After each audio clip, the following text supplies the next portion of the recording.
Welcome to another Mold Breaker Empowerment Forum. And I begin by saying happy holidays to each of you, my viewing audience. It is always a delight to come and share this time with you. I am your Mold Breaker Doc, Audrey Mellayne, also known as Audmel, and I am a health and life coach.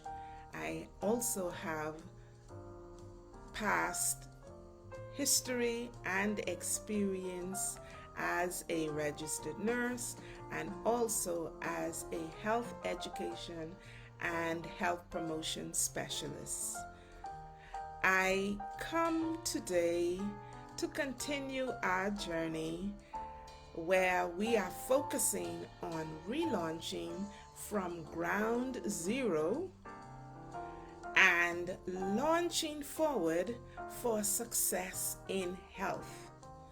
And this is my fourth of the 6 segments focusing on relaunching from ground zero for success in health. And as you would have observed as you followed over the past 4 weeks, is that we have been launching from the established definition of health proposed by the World Health Organization, where health is perceived as a state of complete physical, mental, and social well-being, and not merely the absence of disease. So in the prior segments, we looked at the 2 segments of physical health. And then in the last segment, I introduced the first part of mental wellness. And today I will be concluding my 2-part segment on mental wellness within this 6-part series. And we established that since health is not the absence of disease or infirmity, we transfer that very definition to mental wellness and state that mental wellness is not the absence of mental illnesses. So mental wellness, as we established, is grounded in our emotional, psychological, and social well-being. We also established that there are external and internal components of mental wellness. But as we continue this segment, we just want to be reminded that in mental wellness, there is a loop of interaction going on, of stimulus and response.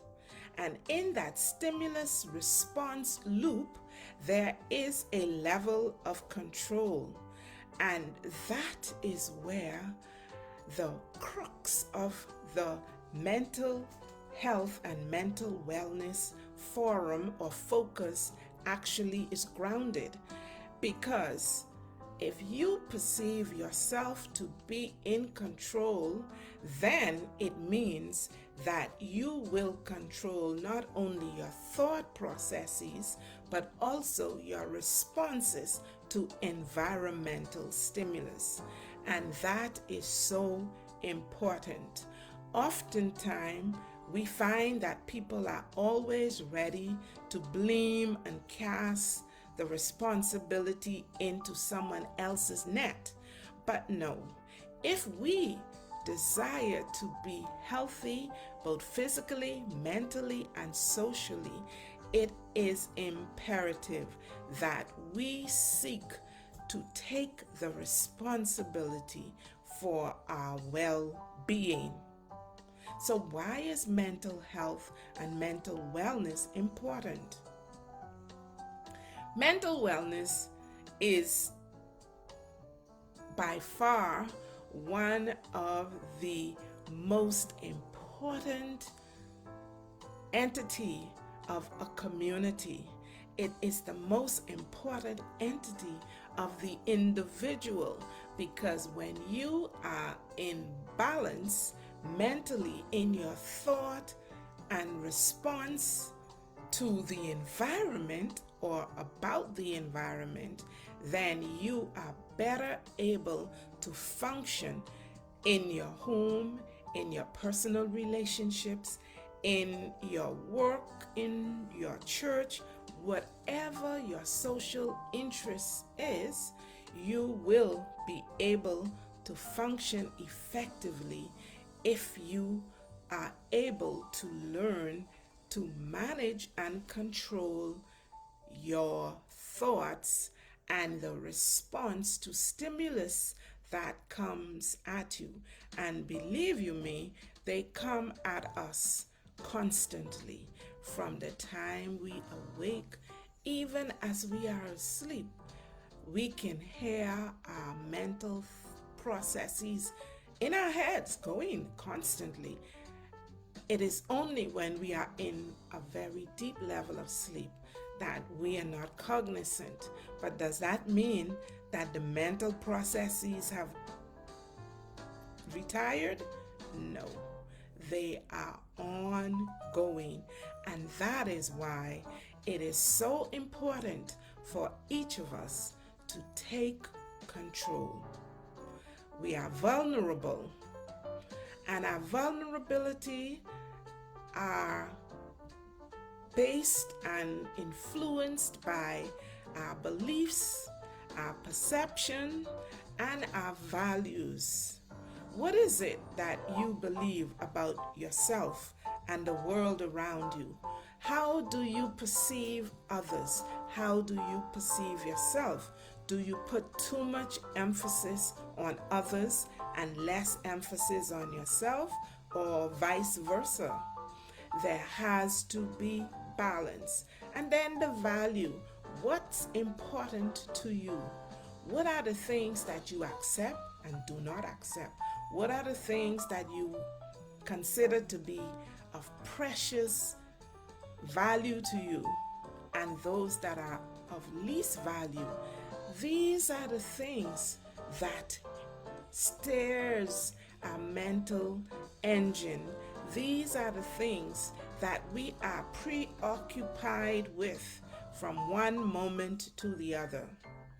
And sadly, these are the mechanisms that govern our interaction with others. And so therefore, it is very important that we understand self and that we seek to understand others.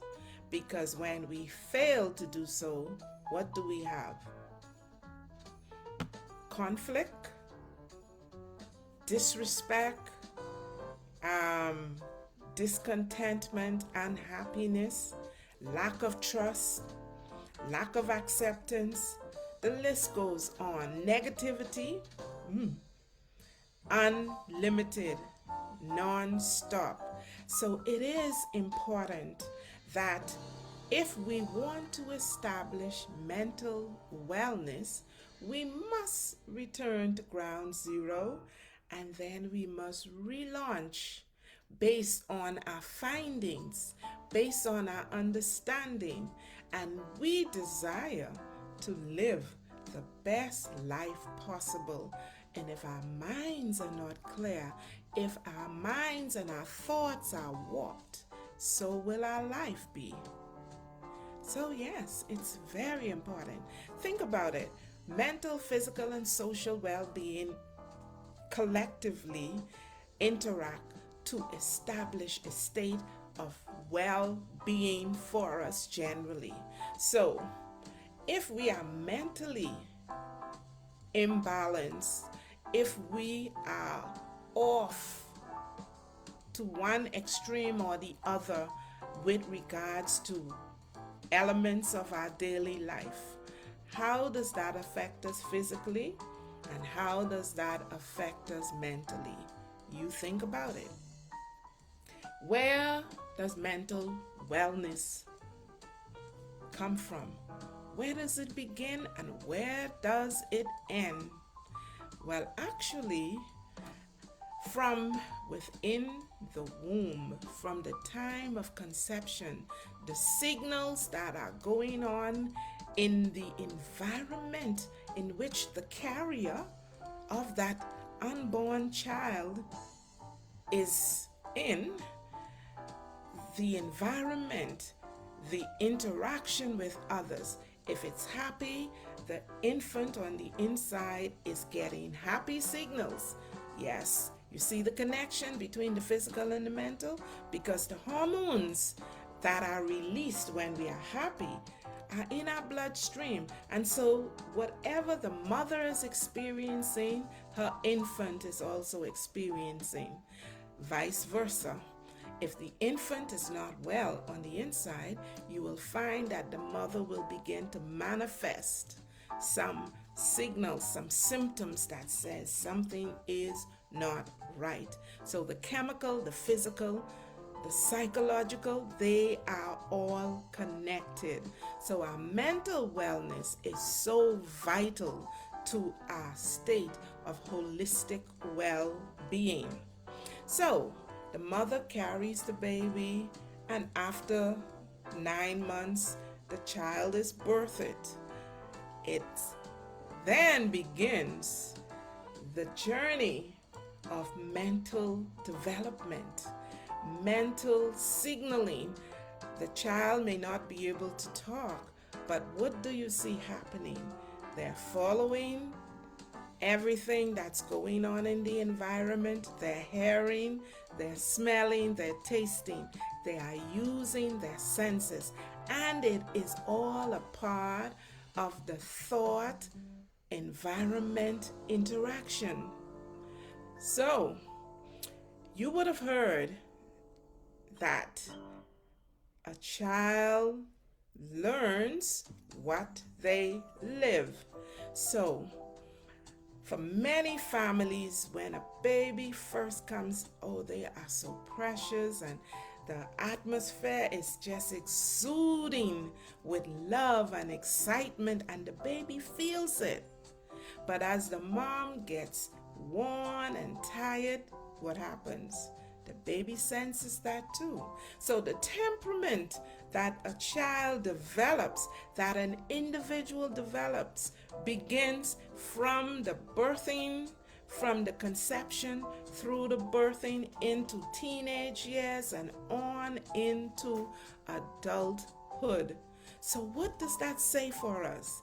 It says that we must be mindful and we must do everything within our power to create. Yes, environments don't just happen and pop up. They must be created. Mental wellness must be a deliberate process. Just as you eat deliberately for physical health, you must create the right environment for mental well-being. So the interaction, you see some people and they got a screw face, and some people look so unapproachable. It has a lot to do with the environment in which they have been raised. Yes, there are some genetic factors. We cannot run away from that. But even the genetics are coded based on the environment, and it's passed on from generation to generation. So you see some happy people, and you see some somber people, and you see some middle of the road people. Check their environment, the family traits, and they have to be prepared to create it. I am generally a very happy person. I smile often.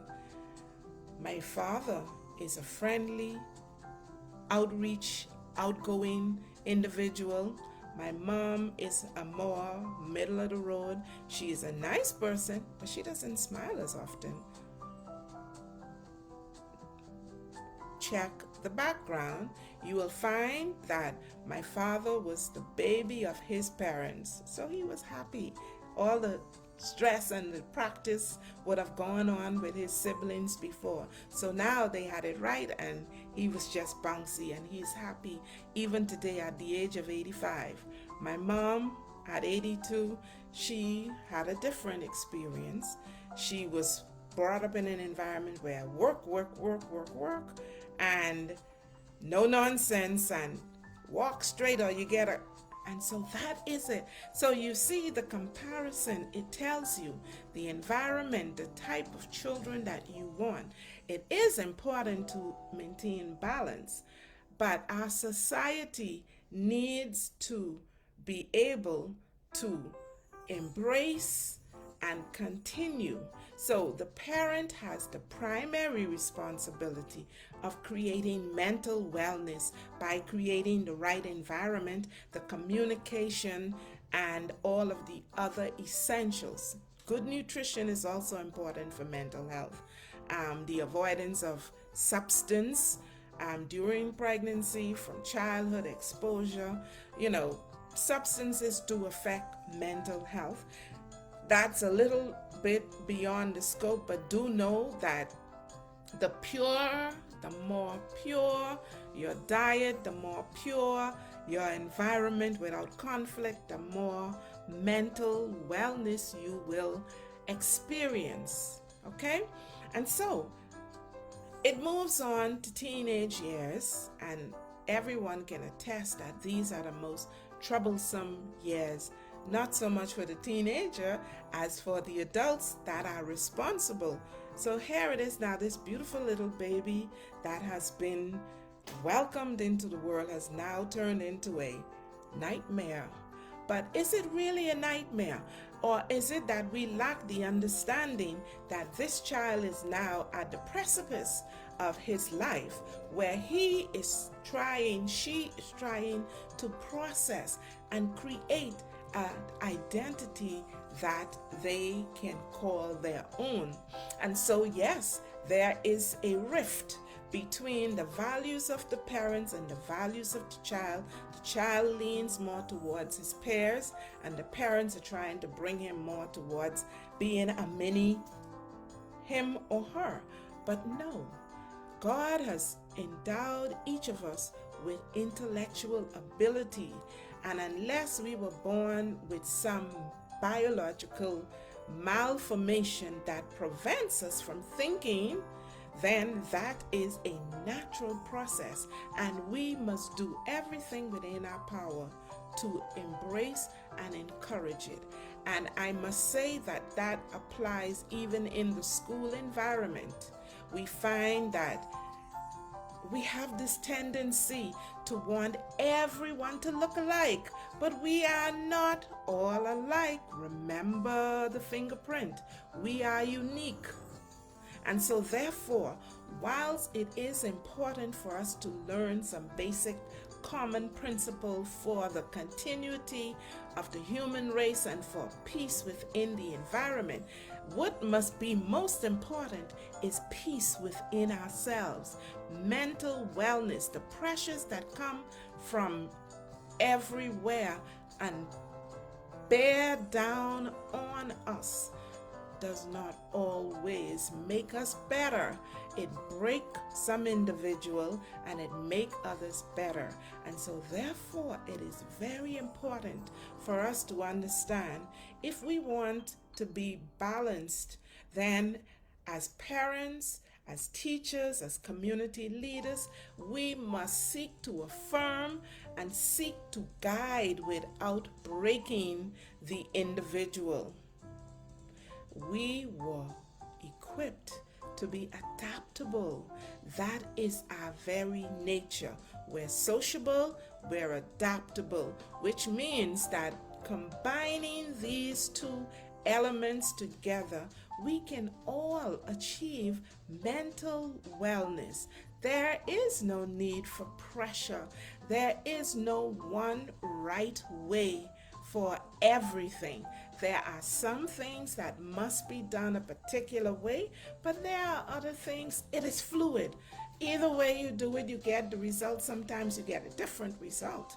But As long as there is no harm, why pressure? Why push people in directions when they want to go in another direction? As long as there is no harm, as long as there is no danger, we must embrace difference, diversity, uniqueness of individuals, because it plays on their mental capacity. Okay?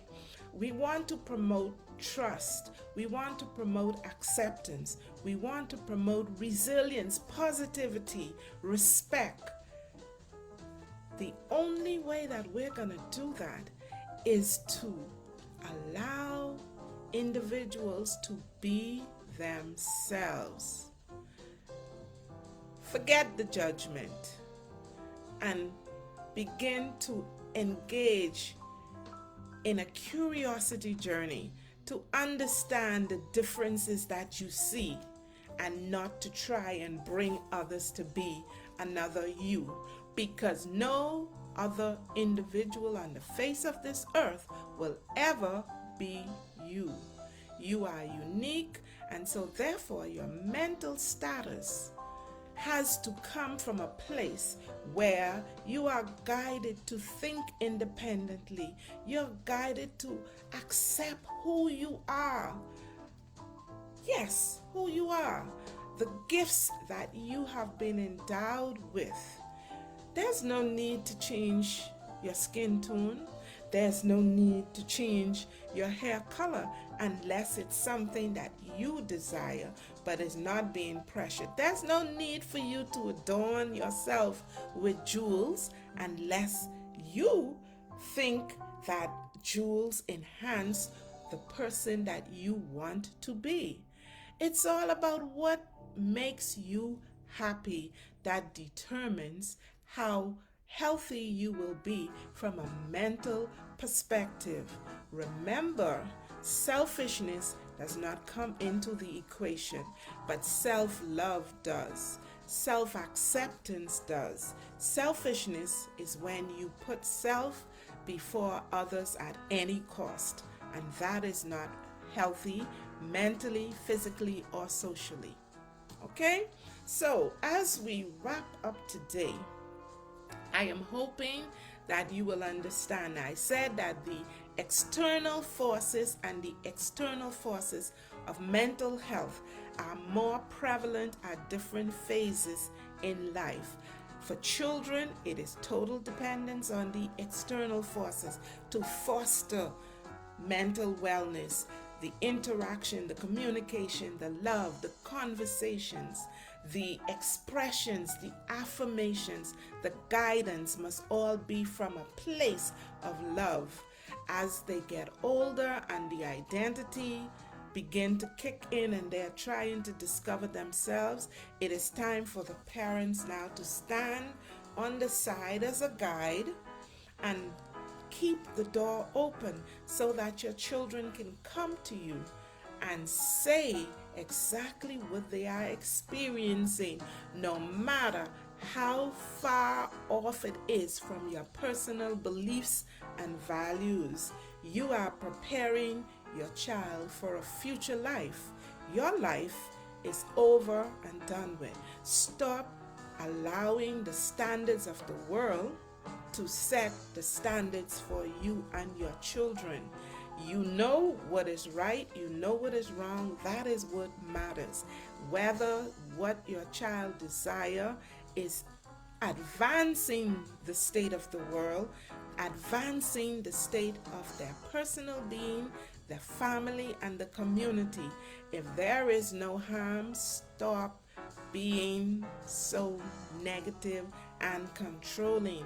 Give the child the control. That is what development and growth is all about, because tomorrow they will be an adult and they will have to be guiding someone else. So if you keep the control and prevent them from making decisions for themselves, how are they going to be able to guide someone else?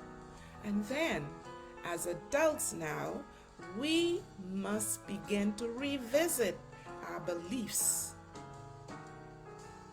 Do the things I believe Are they really truths, or are they just the opinion of someone? How do they affect you? That will determine your level of mental wellness. In the workplace, be resolved within yourself to be yourself, to love yourself, to value yourself, and know that your opinion matters. You are a child of the universe, and you have a right. You have an opinion. Express it. It might be different. And then be open to the differences that you encounter in others, because wellness, mental wellness in particular, has a lot to do with being able to establish balanced thoughts and responses, but also recognizing that you are the master of yourself in partnership with God the Creator. And so I hope that this session has been a source of enlightenment for you, to help you to understand that your mental wellness matters. But it begins not with disease, it begins with thoughts, emotions, social interactions, how they are going. Because when they are not going well, it is then that the illness sets in. It is then that you need to seek medical advice. Prior to that, parents, teachers, community leaders, you are the creator of healthy environments that impact the mental, physical, and social well-being of everyone within your field of influence. I wish you a wonderful and beautiful Christmas holiday. It is the best time of the year for me. There should be smile on every face. We should be mentally, physically, and socially balanced. So let's work on it, parents. Let's work on it, community leaders. Let's work on it, adults. Every child in your environment is looking to you to enhance their mental wellness. And whilst enhancing others, you yourself will be enhanced. Until next time, I encourage you to embrace your mental health. Embrace your environment. Create the environment that exudes happiness for you and others. Have the right attitude. Affirm others. Correct others in love should the opportunity arise. Don't reject. Don't condemn. Don't oppress and suppress others. It plays on their mental health. Remember, the mental health of one individual has a ripple effect on the environment in which they exist, and it could very well come back to you. I am Audrey Mellayne, your mold breaker dog, saying break the molds that make you mentally imbalanced and set the precedence for a relaunch for success. Have a wonderful week.